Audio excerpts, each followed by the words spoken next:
ಈಗ ಕಡಲೆ ಇರಲಿ, ಹಲಸಂಡೆ ಬೀಜ, ಕಪ್ಪು ಕಡಲೆ ಅಥವಾ ಬಿಳಿ ಕಡಲೆ, ಎಲ್ಲವೂ ಸ್ವಾದಿಷ್ಟವಾಗುತ್ತೆ. ರಾಜಕೀಯ ಶಾಶ್ವತ ಅಲ್ಲ ಅಂದಿದ್ಯಾಕೆ ಸಿಎಂ ಸಿದ್ದರಾಮಯ್ಯ ವೈರಾಗ್ಯದ ಮಾತುಗಳನ್ನಾಡಿದ್ರ ಅಂತ ರಾಜಕೀಯದಲ್ಲಿ ಚರ್ಚೆ. ಇನ್ನು ಕಾಂಗ್ರೆಸ್ ಶಾಸಕರ ಗೊಂದಲಕ್ಕೆ ಮದ್ದು ಸಿಕ್ಕಿದ್ಯಾ? ರಾಹುಲ್ ಹೇಳಿದಂತೆ ಕೇಳ್ತೀವಿ ಎಂದಿದ್ಯಾರು? ಈ ಸುದ್ದಿಯನ್ನು ನೋಡೋಣ ರಾಜಕೀಯ ನ್ಯೂಸ್ ಟಾಪ್ 9 ನಲ್ಲಿ. ರಾಜಕೀಯ ಶಾಶ್ವತ ಅಲ್ಲ, ರಾಜಕೀಯ ನಮ್ಮಪ್ಪನ ಆಸ್ತಿನ. ಏನ್ ಆಗುತ್ತೋ ಆಗ್ಲಿ, ಕುರ್ಚಿ ಕಾಳಗಕ್ಕೆ ಬ್ರೇಕ್ ಹಾಕಿ ಜೋಡೆತ್ತು ಒಗ್ಗಟ್ಟು ಪ್ರದರ್ಶನದ ಬೆನ್ನಲ್ಲೇ ಸಿಎಂ ಸಿದ್ದರಾಮಯ್ಯ ಆಡಿರೋ ಇದೇ ಮಾತುಗಳು ರಾಜ್ಯ ರಾಜಕೀಯದಲ್ಲಿ ದೊಡ್ಡ ಚರ್ಚೆಗೆ ನಾಂದಿ ಹಾಡಿದೆ.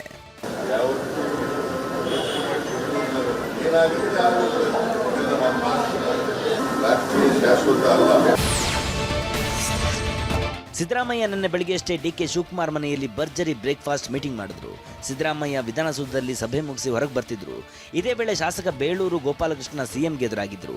ಏನ್ ಸಾರ್ ನಾಟಿ ಕೋಳಿ ಸಾಂಬಾರ್ ಹೇಗಿತ್ತು ಅಂತ ಹಾಸ್ಯ ಚಟಾಕಿ ಹಾರಿಸಿದ್ರು. ಈ ವೇಳೆ ನಗುತ್ತಲೇ ಉತ್ತರಿಸಿದ ಸಿದ್ದು, ರಾಜಕೀಯ ಶಾಶ್ವತ ಅಲ್ಲ, ಯಾವುದಕ್ಕೂ ತಲೆ ಕೆಡಿಸ್ಕೊಳ್ಳಲ್ಲ, ರಾಜಕೀಯ ನಮ್ಮಪ್ಪನ ಆಸ್ತಿನ, ಏನ್ ಆಗುತ್ತೋ ಆಗ್ಲಿ ಅಂತ ಹೇಳಿದ್ದಾರೆ. ಇದೇ ವಿಚಾರಕ್ಕೆ ಟಿವಿ9 ಜೊತೆ ಮಾತನಾಡಿದ ಬೇಳೂರು ಗೋಪಾಲಕೃಷ್ಣ, ಸಾಹೇಬರು ವೈರಾಗ್ಯದ ಮಾತಾಡಿಲ್ಲ ಅಂತ ಸ್ಪಷ್ಟನೆ ನೀಡಿದ್ರು. ಸಿಎಂ ಏನೋ ರಾಜಕೀಯ ಶಾಶ್ವತ ಅಲ್ಲ ಅಂತಿದ್ದಾರೆ. ಸಿಎಂ ಕುರ್ಚಿ ಗುದ್ದಾಟದಿಂದ ಪಕ್ಷಕ್ಕೆ ಸಾಕಷ್ಟು ಡ್ಯಾಮೇಜ್ ಆಗಿದೆ. ವಿಪಕ್ಷಗಳು ಕಾಂಗ್ರೆಸ್ ಕೋಟೆಯಲ್ಲಿನ ಕಲಹವನ್ನೇ ಅಸ್ತ್ರವಾಗಿಸಿಕೊಂಡು ಚಳಿಗಾಲದ ಅಧಿವೇಶನದಲ್ಲಿ ಸಮರಕ್ಕೆ ಸಿದ್ಧವಾಗಿ ನಿಂತಿವೆ. ಹೀಗಾಗಿ ಡ್ಯಾಮೇಜ್ ಕಂಟ್ರೋಲ್ ಜೊತೆ ವಿಪಕ್ಷಗಳನ್ನು ಕಟ್ಟಿಹಾಕಲು ಸಿಎಂ ಡಿಸಿಎಂ ರಣತಂತ್ರ ರೂಪಿಸಿದ್ದಾರೆ. 8ನೇ ತಾರೀಕು ಅಸೆಂಬ್ಲಿ ಶುರುವಾಗುತ್ತೆ. ಅಲ್ಲಿ ನಮ್ಮ ಸ್ಟ್ರಾಟಜಿ ಏನಿರಬೇಕು ಅನ್ನೋದ್ರ ಬಗ್ಗೆ, ರಣನೀತಿ ಹೇಗಿರಬೇಕು ಅನ್ನೋದ್ರ ಬಗ್ಗೆ ನೋ ಕಾನ್ಫಿಡೆನ್ಸ್ ಮೋಷನ್ ಮೂವ್ ಮಾಡ್ತೀವಿ ಅಂತ ಹೇಳಿದ್ದಾರೆ.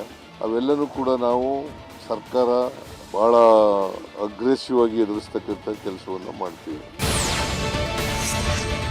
ಇದಿಷ್ಟೇ ಅಲ್ಲ, ಇಬ್ಬರ ಕಿತ್ತಾಟದಿಂದ ಸಿಎಂ ಕುರ್ಚಿ ಅದೆಲ್ಲಿ ಕೈತಪ್ಪಿ ಹೋಗುತ್ತೋ ಅನ್ನೋ ಭೀತಿಯೂ ಇದೆ. ಹೀಗಾಗಿ ನಮ್ಮಲ್ಲಿ ಹೊಂದಾಣಿಕೆ ಮುಖ್ಯ ಅನ್ನೋದನ್ನು ಅರಿತಿರೋ ಸಿಎಂ ಡಿಸಿಎಂ ನಮ್ಮ ಶ್ರಮದ ಲಾಭ ಮೂರನೇ ವ್ಯಕ್ತಿಗೆ ಬಿಟ್ಟು ಕೊಡೋದು ಬೇಡ, ಬೇಕಿದ್ರೆ ದೆಹಲಿಗೆ ಹೋಗಿ ಹೈಕಮಾಂಡ್ನು ಭೇಟಿಯಾಗಿ ಬರೋಣ ಅನ್ನೋ ಒಮ್ಮತದ ನಿರ್ಧಾರಕ್ಕೆ ಬಂದಿದ್ದಾರೆ. ಈ ಮಧ್ಯದಲ್ಲಿ ನಾವು ಆಲ್ ಪಾರ್ಟಿ ಮೀಟಿಂಗ್ ಬಗ್ಗೆ ಚರ್ಚೆ ಮಾಡಿದ್ರು. 8ನೇ ತಾರೀಕು ಬಹುಶಃ ಹೋಗೋದು, ಡೆಲ್ಲಿಗೆ ಹೋಗ್ಬಿಟ್ಟು ವಾಪಸ್ ಬಂದ್ಬಿಡೋದು ಅನ್ನೋದು ಕೂಡ ನಾವು ಲೆಕ್ಕಾಚಾರ ಇಟ್ಕೊಂಡಿದ್ದೀವಿ. ಎರಡೆರಡು ಬಾರಿ ಡಿಕೆ ಸಿದ್ದು ಬ್ರೇಕ್ಫಾಸ್ಟ್ ಮೀಟಿಂಗ್ ಬಳಿಕ ಕೈ ಶಾಸಕರಲ್ಲಿನ ಗೊಂದಲಕ್ಕೆ ಮದ್ದು ಸಿಕ್ಕಿದೆ. ಆದರೆ ಶ್ರಮಕ್ಕೆ ಕೂಲಿ ಎಂಬ ವಿಚಾರ ಮಾತ್ರ ಇನ್ನೂ ಜೀವಂತವಾಗಿದೆ. ಡಿಸಿಎಂ ಸಾಹೇಬರು ಮತ್ತು ಸಿಎಂ ಸಾಹೇಬರು ಎರಡು ಕಣ್ಣುಗಳಿದ್ದಂಗೆ, ಅಷ್ಟು ವಿಶೇಷತೆಯಾಗಿ ತಾವು ಕೊಡೋಂಥ ಅವಶ್ಯಕತೆ ಇಲ್ಲ. ಸಾಮಾನ್ಯವಾಗಿ ಕ್ಯಾಬಿನೆಟಲ್ಲಿ ಸಿಎಂ ಸಾಹೇಬರು, ಡಿಸಿಎಂ ಸಾಹೇಬರು, ಮಿನಿಸ್ಟರ್ ಸಾಹೇಬರುಗಳು ಅವರು ಊಟಕ್ಕೋಸ್ಕರ ಹೋಗೋಂಥದ್ದು ಪದ್ಧತಿ ಇದೆ ನಮ್ಮ ಸಂಸ್ಕೃತಿಲಿ. ಗುಂಪಲ್ಲ, ಎಲ್ಲ ಒಂದೇ. ನಮ್ಮ ಕಾಂಗ್ರೆಸ್ ಪಕ್ಷದಲ್ಲಿ ಇದ್ದೀವಿ, ನಮ್ಗೆ ಅವರೇ ಮುಖ್ಯಮಂತ್ರಿಗಳು, ಸಿದ್ದರಾಮಯ್ಯನವರೇ. ಸಿದ್ದರಾಮಯ್ಯನವ್ರ ನಾಯಕತ್ವ ನಾವು ವಿರೋಧ ಮಾಡ್ತಿಲ್ಲ ಅಥವಾ ಇವರು ಫೇವರ್ ಅಂತಲ್ಲ. ಅದು ಬಿಟ್ಟರೆ ಯಾವುದೇ ಗೊಂದಲ ಇಲ್ಲ, ಮುಂದೇನೂ ಗೊಂದಲ ಇರಲ್ಲ. ಕೂಲಿ ಕೇಳ್ತಾ ಇದ್ದೀವಿ, they will give it in appropriate time. ಸಿದ್ದರಾಮಯ್ಯನವರೇ ತೀರ್ಮಾನ ಮಾಡಬೇಕು. ಸಿದ್ದರಾಮಯ್ಯನವರು ಮತ್ತು ಹೈಕಮಾಂಡ್, ಡೆಲ್ಲಿ ಹೈಕಮಾಂಡ್ ಸಿದ್ದರಾಮಯ್ಯನವರೇ ತೀರ್ಮಾನ ಮಾಡಬೇಕು ಡಿಸಿಎಂ ಯಾವಾಗ ಸಿಎಂ ಆಗಬೇಕು ಅಂತ. ನಾಯಕತ್ವ ಬದಲಾವಣೆಯ ತೀರ್ಮಾನವನ್ನ ಮತ್ತೊಮ್ಮೆ ಹೈಕಮಾಂಡ್ ಹೆಗಲಿಗೆ ಸಿಎಂ ಸಿದ್ದರಾಮಯ್ಯ ಹಾಕಿದ್ದಾರೆ. ಮತ್ತೊಂದು ಕಡೆ ಸಭೆಯೊಳಗೆ ಏನೆಲ್ಲ ಚರ್ಚೆ ಆಯಿತು ಅನ್ನೋ ಬಗ್ಗೆ ಡಿಕೆ ಮಾತನಾಡಿದ್ದಾರೆ. ಚರ್ಚೆ ಮಾಡಿದ್ದೀವಿ. ಹೈಕಮಾಂಡ್ನವರು ಏನು ಹೇಳ್ತಾರೆ ಅದರಂತೆ ನಡ್ಕೋಬೇಕು ಅಂತ ಹೇಳಿದ್ದೀವಿ. ರಾಹುಲ್ ಗಾಂಧಿ ಏನು ಡಿಸಿಷನ್ ತಗೋತಾರೆ ಅದರಂತೆ ನಡ್ಕೋಬೇಕು ಅಂತ ಮೊನ್ನೆ ಚರ್ಚೆ ಮಾಡಿದ್ದೀವಿ. ಪಕ್ಷದ ವಿಚಾರ ಕೂಡ ನಾವು ಚರ್ಚೆ ಮಾಡಿದ್ದೀವಿ. ಸರ್ಕಾರದ ವಿಚಾರ ಕೂಡ ಚರ್ಚೆ ಮಾಡಿದ್ದೀವಿ. ಅಸೆಂಬ್ಲಿ ವಿಚಾರ ಕೂಡ ಚರ್ಚೆ ಮಾಡಿದ್ದೀವಿ. ಇಷ್ಟೇ ಅಲ್ಲ, ನಾವಿಬ್ರು ಬೇರೆ ಅಲ್ಲ, ಒಂದೇ ಎನ್ನುವ ಸಂದೇಶವನ್ನ ಸಿಎಂ ಹಾಗೂ ಡಿಸಿಎಂ ಮತ್ತೊಮ್ಮೆ ರವಾನಿಸಿದ್ದಾರೆ.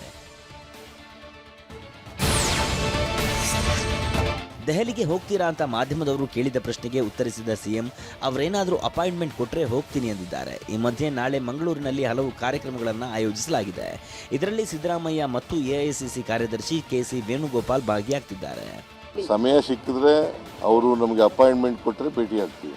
ಆ ಫಂಕ್ಷನಲ್ಲಿ ನಾನು, ವೇಣುಗೋಪಾಲ್ ಅವರು ಕೂಡ ಇಬ್ಬರು ಅತಿಥಿಗಳಾಗಿ ಹೋಗ್ತಾ ಇದ್ದೀವಿ. ಅದರಿಂದ ಅಲ್ಲಿ ಭೇಟಿಯಾಗೋ ಸಾಧ್ಯತೆ ಇದೆ. ಬ್ರೇಕ್ಫಾಸ್ಟ್ ಕುರ್ಚಿ ಗುದ್ದಾಟದ ಮಧ್ಯೆ ಡಿಕೆ ನಿವಾಸದಲ್ಲಿ ಸಿಎಂ ಸಿದ್ದರಾಮಯ್ಯ ಬ್ರೇಕ್ಫಾಸ್ಟ್ ಸವಿದಿದ್ದಾರೆ. ಡಿಕೆ ಶಿವಕುಮಾರ್ ಸದ್ಯ ಮಾಂಸಾಹಾರವನ್ನ ತ್ಯಜಿಸಿದ್ದಾರೆ. ಆದರೆ ಸಿಎಂ ಇಡ್ಲಿ ಜೊತೆ ನಾಟಿ ಕೋಳಿ ಸಾರನ್ನ ಹದವಾಗಿ ಬೆರೆಸಿ ಸವಿದಿದ್ದಾರೆ. ಇದೇ ನಾಟಿ ಕೋಳಿ ಸಾರಿಗೆ ವಿಪಕ್ಷಗಳ ನಾಯಕರು ಮತ್ತಷ್ಟು ಮಸಾಲೆ ಅರೆದಿದ್ದಾರೆ. ಹನುಮ ಜಯಂತಿಯಂದೇ ನಾಟಿ ಕೋಳಿ ಮರ್ಡರ್ ಮಾಡಿದ್ದಾರೆಂದು ವಿಪಕ್ಷ ನಾಯಕ ಆರ್ ಅಶೋಕ್ ವಾಗ್ದಾಳಿ ನಡೆಸಿದ್ದು, ಕೈಮನೆ ಕಿತ್ತಾಟವನ್ನ ಬಿಗ್ ಬಾಸ್ ಶೋಗೆ ಹೋಲಿಸಿದ್ದಾರೆ. ಸೋನಿಯಾ ಗಾಂಧಿಯವರ ನಿರ್ದೇಶನ, ರಾಹುಲ್ ಗಾಂಧಿಯವರ ಚಿತ್ರಕಥೆ. KC ವೇಣುಗೋಪಾಲ್ ಅವರ ಡೈಲಾಗ್ಸ್. ಹನುಮ ಜಯಂತಿ ದಿನನೇ ಕನಕಪುರದ ನಾಟಿ ಕೋಳಿ ಜಯಂತಿ ನಡೀತಾ ಇದೆ. ಜಯಂತಿ ಅಲ್ಲ, ಮರ್ಡರ್ ಅದು. ಸಿದ್ದರಾಮಯ್ಯನವ್ರು ಮಾತ್ರ ಯಾವ ಜಯಂತಿನ ಇದ್ಗಣ್ಲಿ ನನಗೇನು ಅಂತೇಳಿ ಅವ್ರು ಮೊದಲೇ ವಿರೋಧಿಗಳಲ್ಲ.